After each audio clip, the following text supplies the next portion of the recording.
We are the Association for Child and Adolescent Mental Health, or ACAM for short. Hello, welcome to the podcast series for the Association for Child and Adolescent Mental Health, or ACAM for short. I'm Umar Toseeb, Professor of Psychology. My research focuses on special educational needs and mental health in childhood and adolescence. All listeners to this, and indeed any of ACAM's podcasts, are eligible for a free CPD certificate. Do please visit acamlearn.org for details of this, together with information on how you can access hundreds of hours of free talks, lectures, interviews, all of which you can also get free CPD certificates for. The web address is acamlearn.org. That's acamhlearn.org. Today I'll be speaking to Professor Corey Keyes, Professor Emeritus of Sociology at Emory University in Atlanta, Georgia. Professor Keyes is the author of the book Languishing, How to Feel Alive Again in a World That Wears Us Down, published by Transworld Publishers, part of the Penguin Random House UK. He is also the co-author of two seminal papers, Mental Illness and Mental Health, the two continua model across the lifespan, published in the Journal of Adult Development, and The Structure of Psychological Wellbeing Revisited, published in the Journal of Personality and Social Psychology. Professor Keyes' work will be the focus of today's podcast. Corey, thank you so much for joining me. It's wonderful to be with you. Can you begin by telling us a bit about who you are and what you do? I am a professor of sociology, but I retired early. I just want to put that in. I've at the age of 60, I decided to leave academia and begin more of a writing career in terms of books and in advocacy to try to get draw more attention to the work that I've done, where I'd like to move public health into more of a prevention model. It's nothing new there, but my approach is if you promote good mental health, you can actually get what you want, which is a mentally healthier population, and at the same time, prevent some mental disorders. So that's what I've been doing since my retirement. Excellent. And when you started your research career, how did you get into this line of research? It started actually with, I'll have to admit, some naivety, which is always good because you end up looking and thinking about ideas without any limits. And so I went into the field thinking, when I used the word health, I had a naive view that people were already measuring it the way I was thinking about it, which was not merely the absence of illness, but the presence of good things. Let's just say that I was wrong, which led to a career because I was surprised, to tell you the truth, that people hadn't been measuring health as more than the absence, especially with regard to mental health. And so that's where it all started for me. And of course, there's a bit of a personal experience that I outlined in my book as well. It begins with the introduction entitled Running on Empty, which was a song that I identified with as a teenager when I was feeling what I would later call languishing. When I was a teenager, I felt it but had no words for it. And when I heard the song by Jackson Browne, Running on Empty, I felt understood for the first time. Those were the two things that really sort of led me down this path. My own personal experience with emptiness, and then also the naive idea that somehow people were already out there measuring health as the presence of good things, and then the absence of good mental health being a condition that I thought people were also paying attention to, which was languishing. Let's think about the positive psychology movement in general. And you've touched on this already. Why is it important to focus on the positive aspects of mental health? And then more broadly, why should we care about the positive psychology movement? I think they should care in part because there is now a lot of scientific support for what I've called the two continua model. And that is that when you have measures that are commonly used to assess depression and anxiety, for example, or any mental illness for that matter, you measure it in a population. And then if you also include my measurement of the mental health continuum, short form, what you typically find is there's a very modest correlation between measures of mental illness, like depression, and the presence absence of good mental health as measured by my mental health continuum. What that means is there's very strong support for the two continua model, which argues that the absence of things like mental illness does not translate into the presence of good mental health, or what I came to call flourishing. There is this in-between category. You can be free of mental illness, but you may not also be flourishing. You might be stuck in the middle in what I call languishing. And all of the evidence that I've compiled and other people have compiled is that languishing is a serious condition if you stay there too long. Not only will it lead to bouts of clinical depression and anxiety, but it leads to a variety of other forms of malfunctioning or dysfunction in young people and in adults. So I think it's really important to recognize that the two continuum model exists. And we've even found evidence at the genetic level using twin studies. And when you understand the two continuum model, what you realize is that we haven't been paying attention to the second continuum that I mapped out with my model, the presence and absence of good mental health, or flourishing versus languishing. And so I think public health and clinicians as well need to pay more attention to whether their clients and whether their population are flourishing, or if the majority of them are languishing. The two continuum model divides mental illness and mental health into quadrants, and now might be a good time to just try and unpack that a bit more. So the way I understand it is the model has two perpendicular continuums. One of them is mental illness and one of them is mental well-being, and then they divide into quadrants. Do you just want to tell me if my understanding is correct, and you just want to elaborate on what those quadrants are? It's close, and the fact that they are sort of those two dimensions in the figures that I published suggests that they're independent, but they are definitely correlated. And what happens is that, imagine the mental health continuum goes from left to right, and it's the vertical dimension, and then mental illness, the presence and absence of symptoms of mental illness, is the horizontal dimension. What you do get is that the ideal condition, or the place you would like most of your population, is to be free of common mental illnesses like depression and anxiety, and flourishing. So you would want them up in the upper right-hand quadrant. That's the ideal. You want most of your population there, because all the evidence suggests that those people who are free of mental illness and are flourishing are doing really well in life, at work and in school and so forth. Now, you could also have, and it's true, there's a lot of people who are free of mental illness, but they don't end up in the upper right quadrant. They're free of mental illness. They have some degree of languishing. It could be mild, it could be moderate, and it could be very severe languishing. And that level of languishing, it really matters, because it predicts your level of dysfunction or malfunctioning at work and at school and so forth.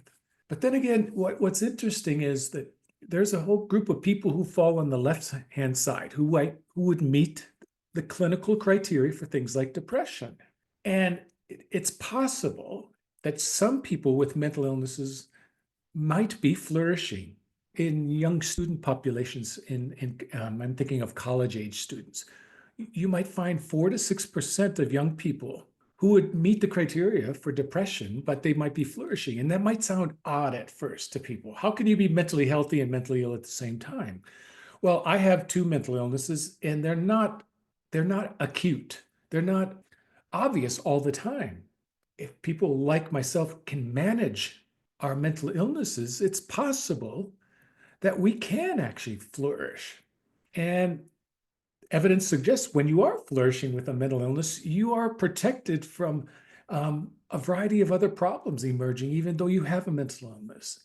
So people with mental illnesses aren't always in their acute phase or state when they have a mental illness, but let's make it clear, it's rare that people are flourishing and have a mental illness.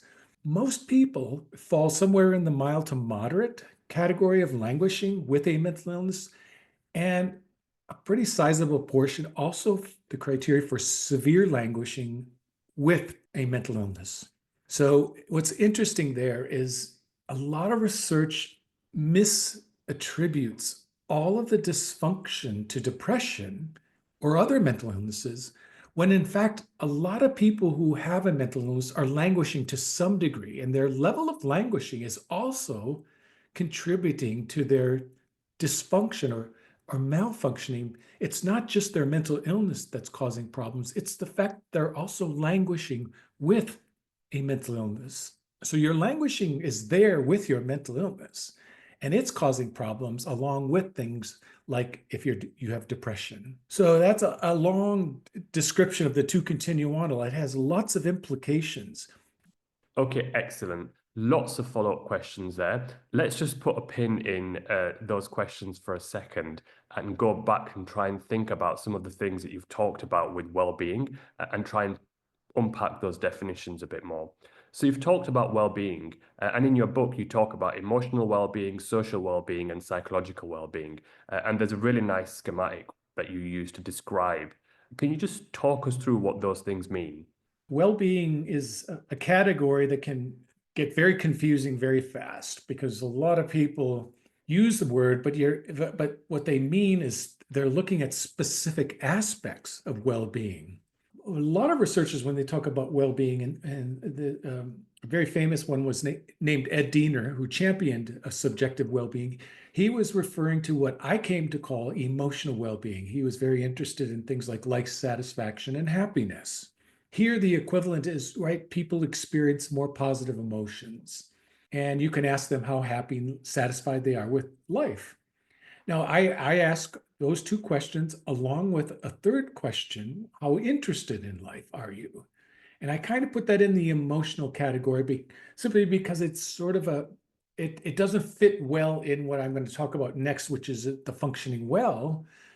And it doesn't fit quite purely as an emotion, but it's close. So emotional well-being refers to those feeling states, particularly satisfaction with life, happiness, and interest in life.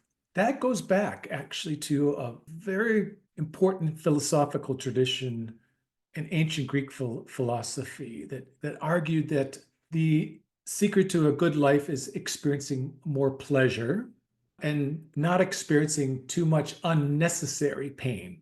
We all will experience pain. But what this philosopher named Epicurus was getting at is we can cause a lot of unnecessary pain just by the way we act and the way we think. And he's arguing when you experience more pleasure, which is, just a stand-in for positive emotions, than pain, you're doing well in life. He was not the only one to be talking about the good life. And there's this fellow named Aristotle that you may have heard of, a very important philosopher, who argued that the good life is about excellence, or what he called virtue, arete.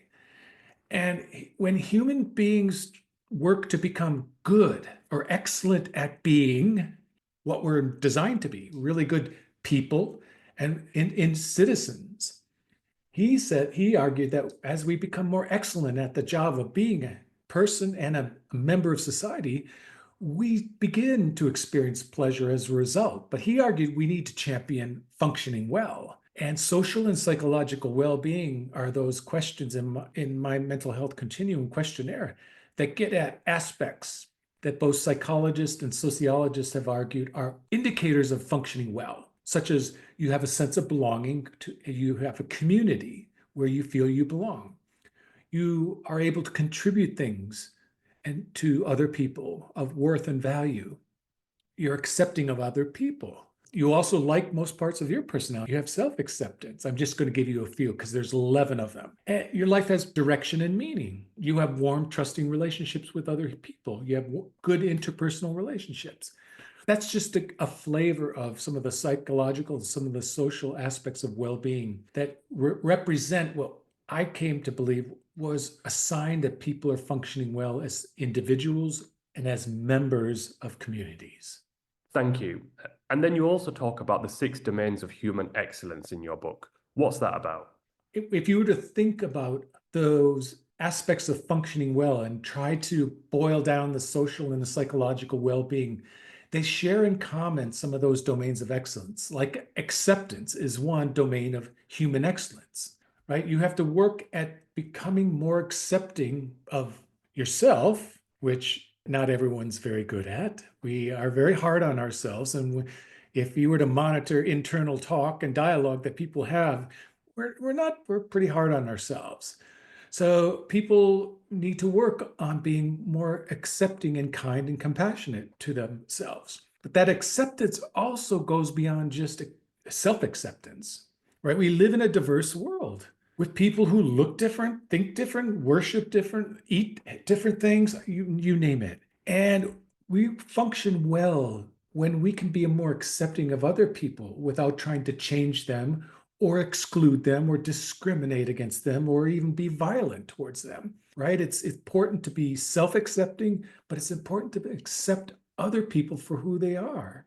And so those domains of excellence, you can think of them as boiling down the social and the psychological well-being into common categories. Like another domain is competence or mastery. On the personal side, mastery and competence is about personal growth. Are you being challenged to become a better person?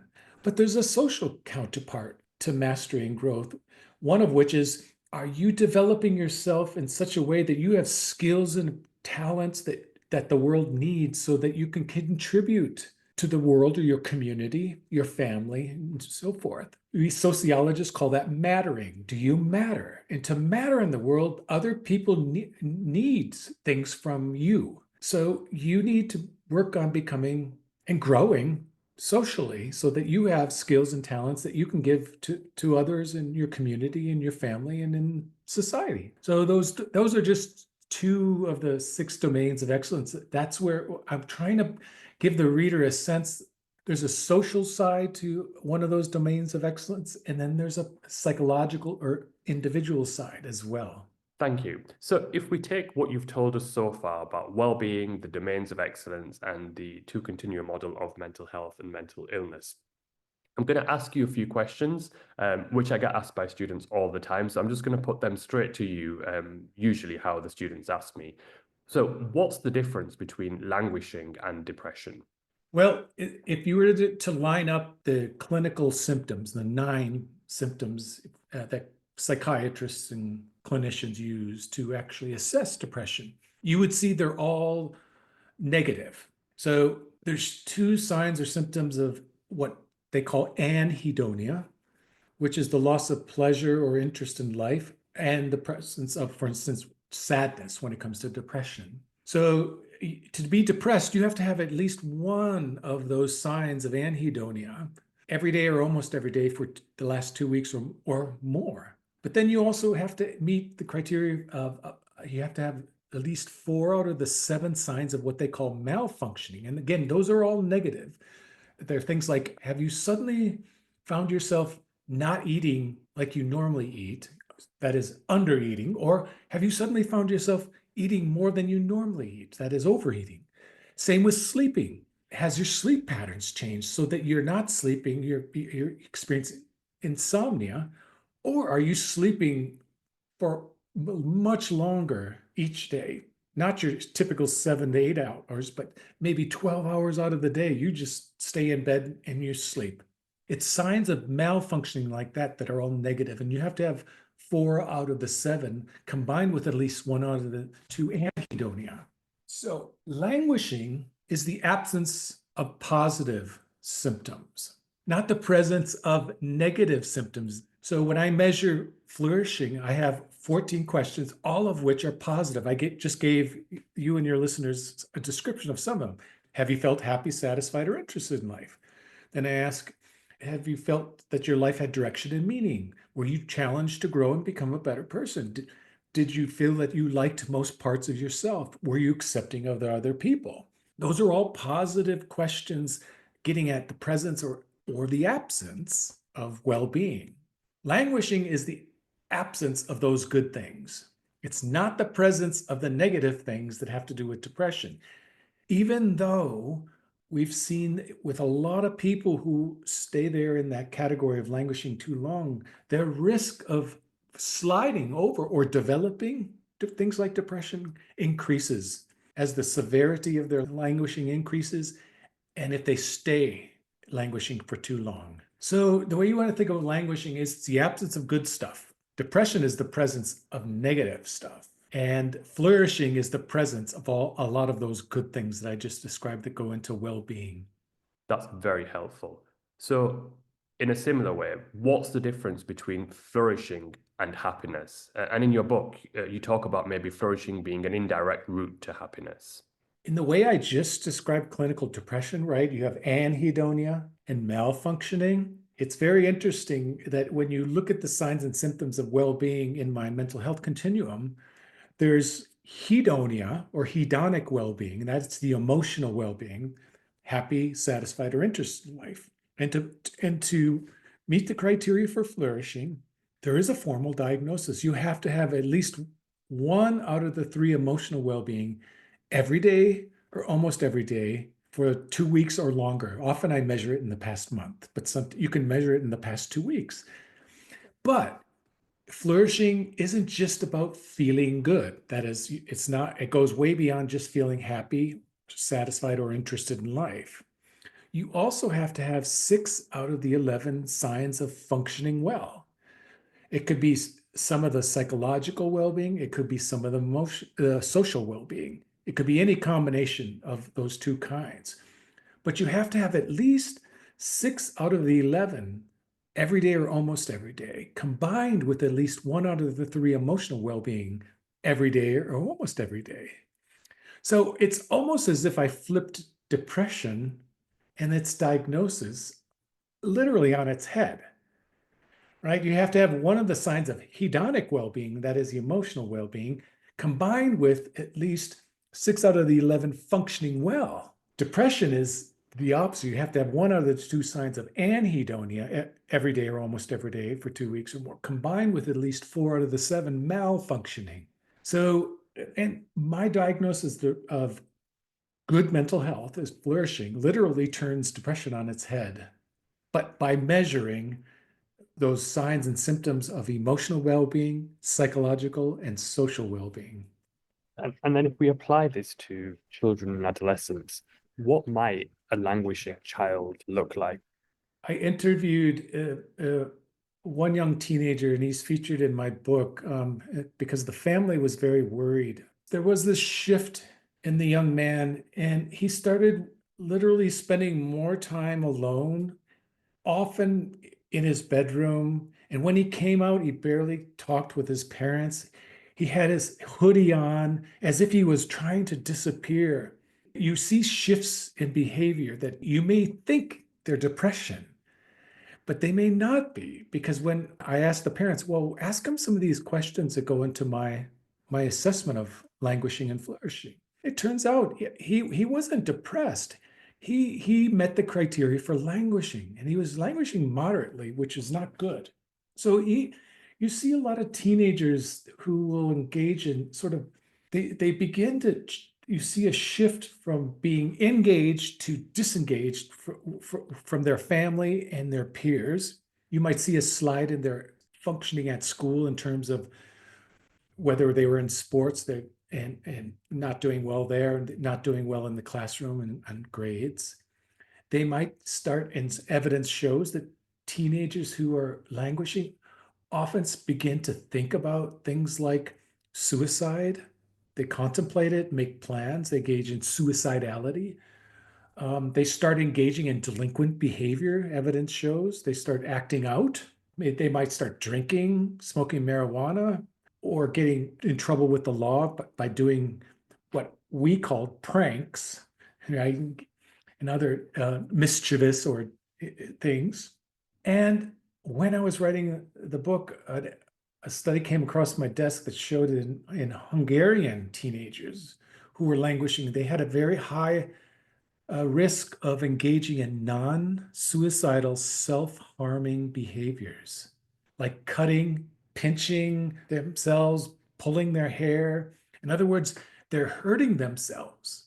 And this makes sense when you think about descriptions of languishing. Languishing feels, you feel numb and empty. You don't feel anything bad. You don't feel any good. You just feel sort of nothing. And it's a very haunting place to be. And so what happens is people will engage in self-harming behaviors to feel something, which is some kind of pain, rather than nothing. So a lot of teenagers will start to engage in things like what I just described, But if you're at all suspicious that your teenager is going down the wrong path, there is the questionnaire, and I highly recommend asking them those questions that are on my mental health continuum short form. And then on the other hand, what does a child and adolescent who's flourishing, what does that look like? To all the negative things I just talked about and turn it into all these ways in which teenagers they're very engaged at school, they're doing well, they can engage, they're independent, they have goals and they're self-directed, they're engaged with their peers, they describe their relationships in constructive ways, and they have often, in fact, one study, over 80% of teenagers were flourishing when they had 5 indicators of very good relationships with adults in their lives, especially their parents. But it can go if you don't have those, you're not getting along at home, you can actually have really good, high quality relationships with adults, say at school or in your community, like a coach or a teacher, or your minister, a rabbi, right? Or so they're engaged with adults and peers in their lives. They're doing well at school. They're often in extracurricular activities. They're sort of your model teenager. And in terms of the correlates and the influences on mental health and mental illness, are they the same? Are they different? There are several papers, and one, it was published from scholars in the UK at UCL. And I remember reading that paper, and what it did show was that there is partial overlap of the correlates or predictors of mental illnesses like depression and predictions of languishing. So one example is there's a modest overlap. You would imagine, yes, stress. Stress is a typical correlate of things like mental illness, like anxiety and depression, high levels of it. And there's maybe a little overlap with well-being. But what's intriguing to me is the absence of stress does not mean you're doing well in terms of well-being, because it takes a little bit of challenge in our lives.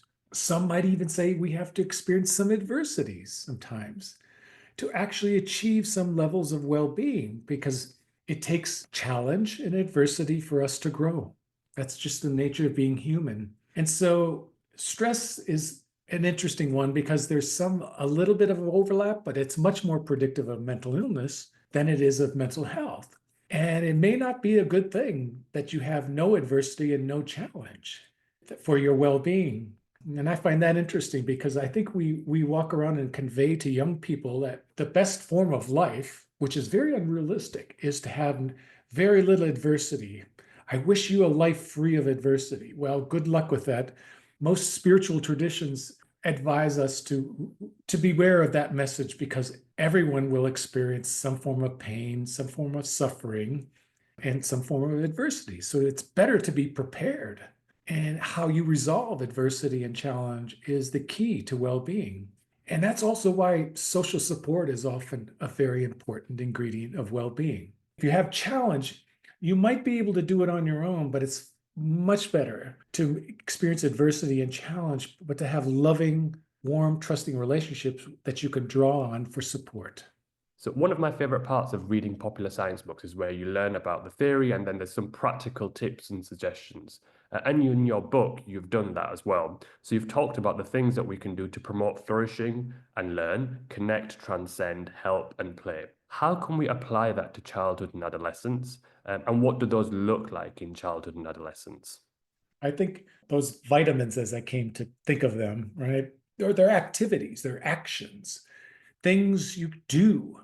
And the studies showed that people who chose one of those 5 and did more of it that day had a much better day. They would describe their day as being filled with inspiration, awe, gratitude, hope, all kinds of good things, right? That make up a really good day. And so you don't have to do all 5 every day. The evidence showed that if you pick one, do it and do enough of it that you will experience sort of some benefit. Like if you're going to play, don't do it just during recess, like for the half hour or even 20 minutes. Go out and play for an hour or 2, maybe, and really engage with that activity. For teenagers, this would be an interesting thing, that if you made this part of their daily life, you tried to prioritize play. Of course, we do. Another vitamin was learning something new. Now, aren't our young people in school at least 9 months out of the 12 months, the typical year, learning things? The key here is there's got to be some independence and autonomy and freedom to choose the things you want to learn each day. A lot of the things kids are learning, they have to learn. It's required curriculum.